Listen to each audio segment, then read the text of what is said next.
Hola, yo soy Constanza, bienvenidos a Croquera Vanitas. Para esta ocasión les traigo un video utilizando 100% materiales escolares.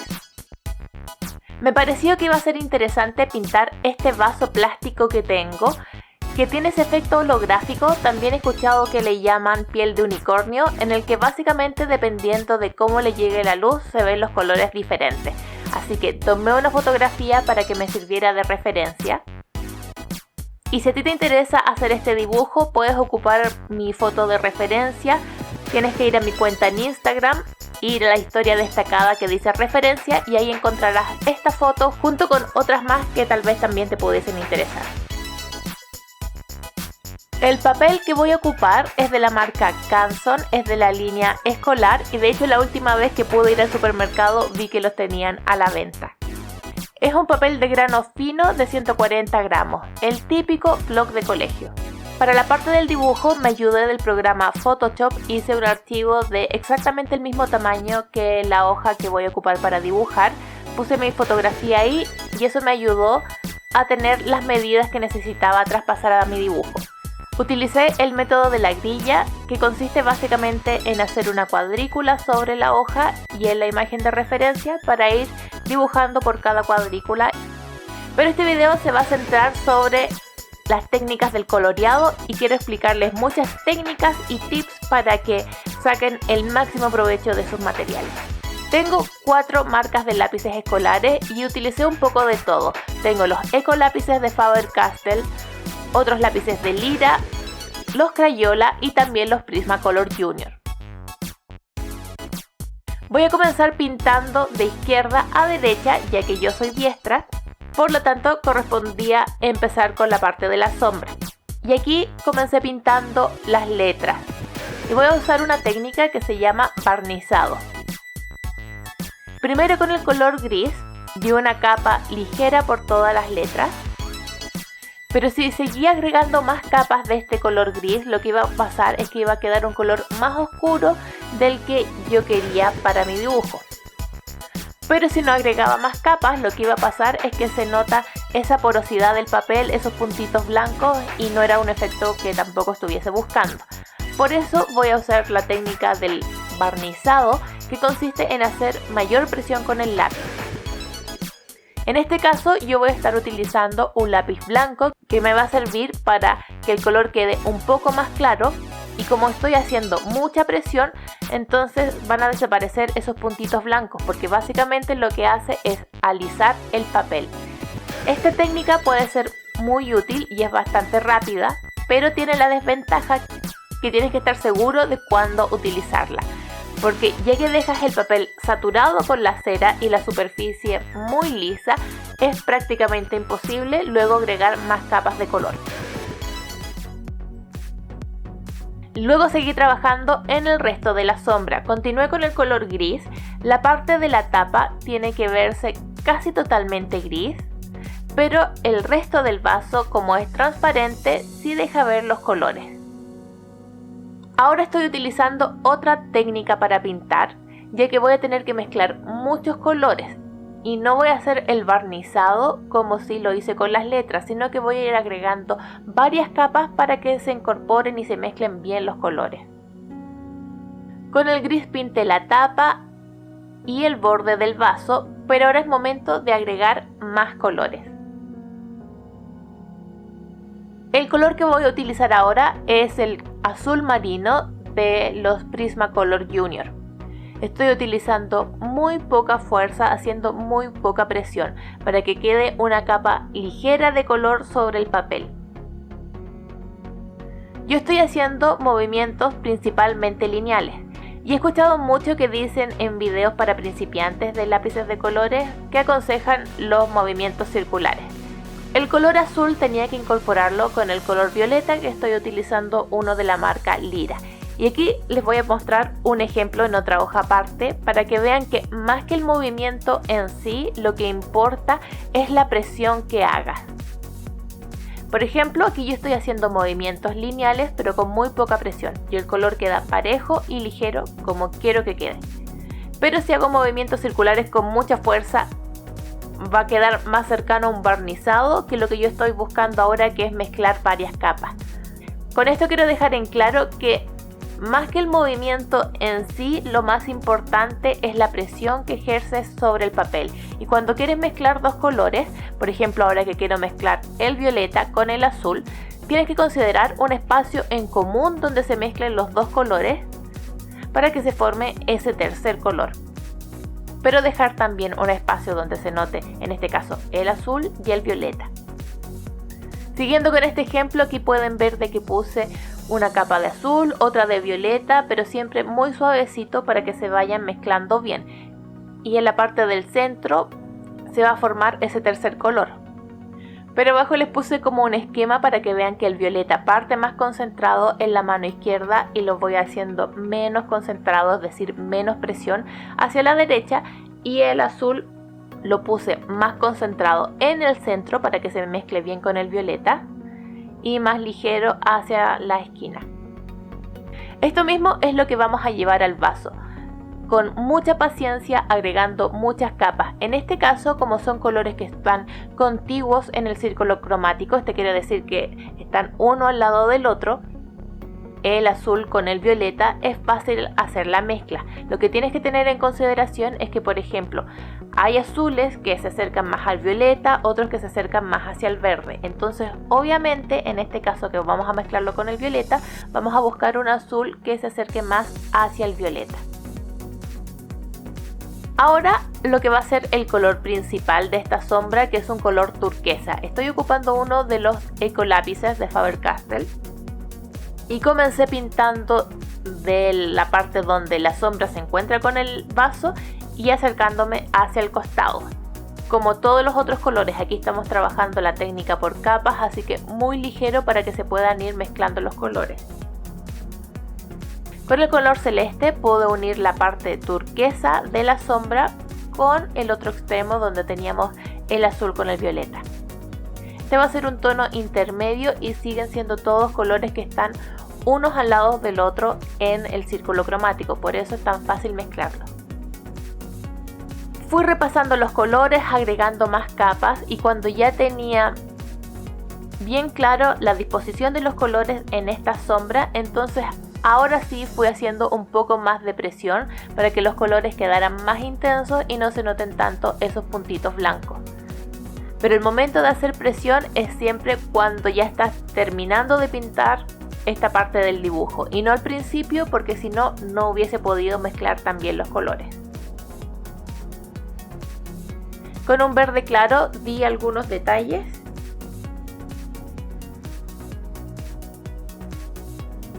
Y luego agregué otra capa de gris para que se vea más sucios los colores y que se note que esto es una sombra. Y ya para finalizar la parte de la sombra puse blanco haciendo mucha presión para que los colores se vean más claros y para que también ya se eliminen por completo todos esos puntitos blancos y se mezcle bien todo en el papel. Terminada la sombra, ahora vamos a la parte de la tapa del vaso. Si bien esta tapa es plástica, da la ilusión de que fuese un objeto metálico y es una superficie altamente reflectante. Aquí vamos a estar utilizando mucho contraste para marcar bien los brillos.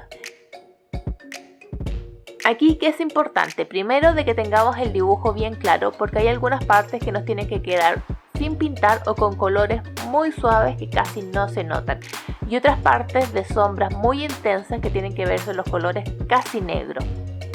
Comencé con la parte del color, de los tonos medios. No tenía un color exacto al de la tapa, así que hice una mezcla de dos colores, de un siena y un anaranjado. Siempre utilizando las técnicas de las capas, muy poca presión, muy suavecito para que se vayan a mezclar bien los colores. Y luego ya pasar a la parte de la sombra. Aquí lo que hice fue ir construyendo el color de a poco, empezando por un café rojizo y luego agregando otros colores cafés más oscuros. No pintar directamente negro porque se vería una sombra plana y sin muchos detalles, y dentro de la misma sombra también se producen algunos reflejos. Entonces tiene que ser siempre con paciencia, de a poco, agregando varias capas hasta llegar al color final que queremos. Y justo en la parte de al lado se produce esa zona de mucho brillo que dejo sin pintar. Luego voy a dar una mano muy ligera, casi que no se nota, del color siena. En la parte de abajo de la tapa también hay unos detalles, unas protuberancias que en algunas partes de la sombra casi no se notan y solo se ven los brillos. Por eso es importante que la parte del dibujo esté bien hecha para saber dónde dejar esos brillos y cuáles son las partes de sombra.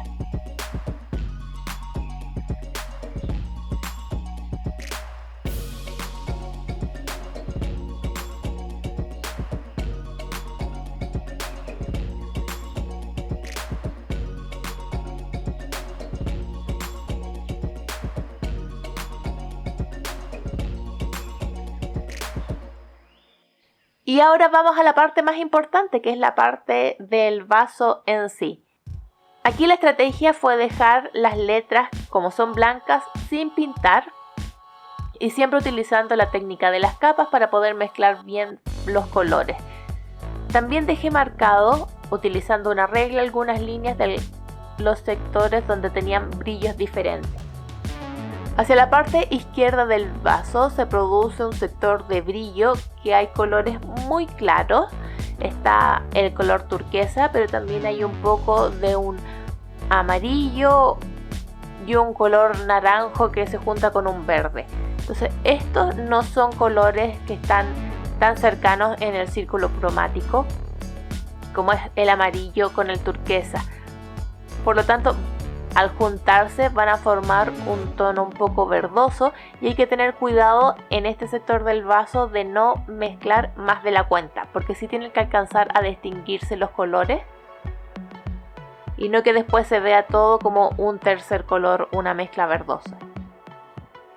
Esta parte del vaso es con los colores muy ligeros porque recibe más luz, es una zona de brillo.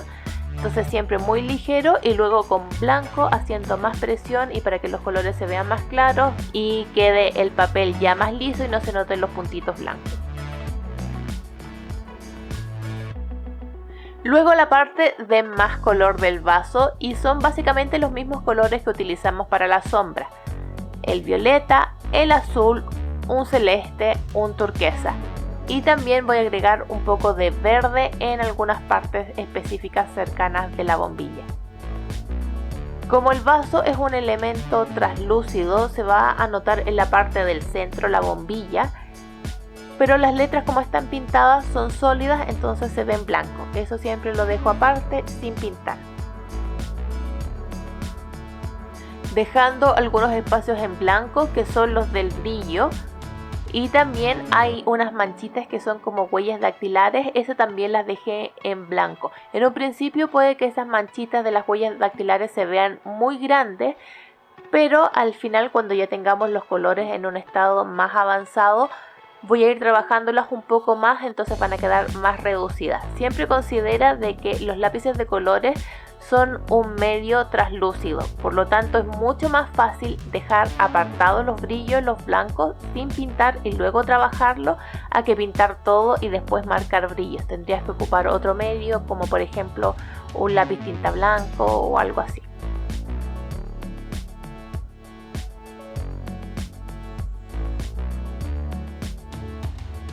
También en la parte de arriba del vaso se ve un poco menos translúcida porque es la parte donde se gira la tapa, entonces se forman unas líneas.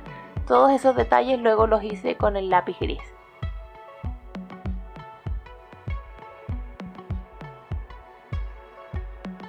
Y luego ya es solo cosa de seguir trabajando con paciencia, agregando más y más color. El celeste y el turquesa fueron los colores que utilicé como tonos medios que me sirvieron para mezclar.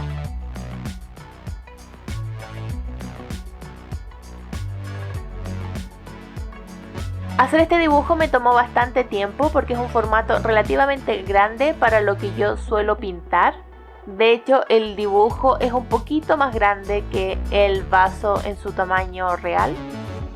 Y eso es algo bueno cuando quieres hacer varios detalles porque es más fácil si tienes un espacio más grande para pintar. Si es un formato muy pequeñito, te va a costar poner tanto detalle. La parte de la bombilla, como es principalmente translúcida, la trabajé con gris y un poco de un color naranja. Aquí es marcar solamente algunas partes más gruesas del plástico que están un poco sucias.